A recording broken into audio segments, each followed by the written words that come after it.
Hey guys, Josh Weidman with TCS Investments here. Today's video, I want to talk to you about managing tenant complaints. Have you ever had a tenant call you up and they're like, hey, the sink's leaking, or the toilet's clogged, or light bulb's out in the property. I need you to come out here and fix it. Well, here's something that is very important to understand. The whole relationship with your tenant starts from day one, starts with a lease, and starts with a common understanding of what their responsibilities are as a tenant and what your responsibilities are as a landlord. And then it's your responsibility as the landlord to be consistent throughout the process to help them along and show them what needs to be done and continually educate them on how the process works, okay? So as a for instance, let's say you have a tenant call about a leaky faucet, okay?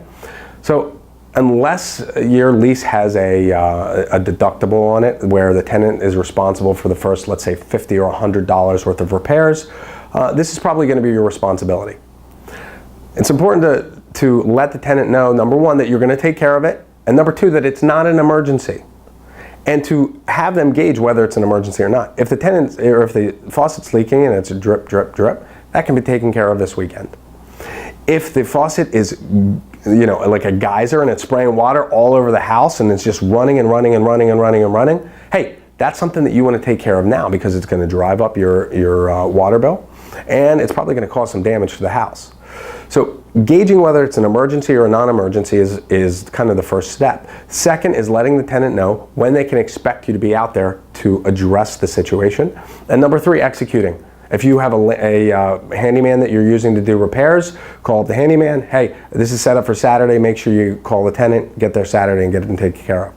Follow up with the tenant after the handyman leaves the property. Was everything addressed? Is everything good? Perfect. Okay, it's complete. Done. All right? That's scenario number one. You're responsible. Scenario number two is when the tenant's responsible. When you're going through your lease, you should clearly define and clearly communicate that they are responsible for maintenance, like basic maintenance on the property, snow removal, cutting the grass. They're responsible for things like a clogged toilet. If they clog the toilet, hey, here's a plunger.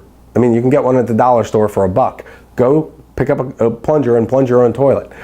If there's a light bulb out in the property, that's their responsibility. That's a very common communication.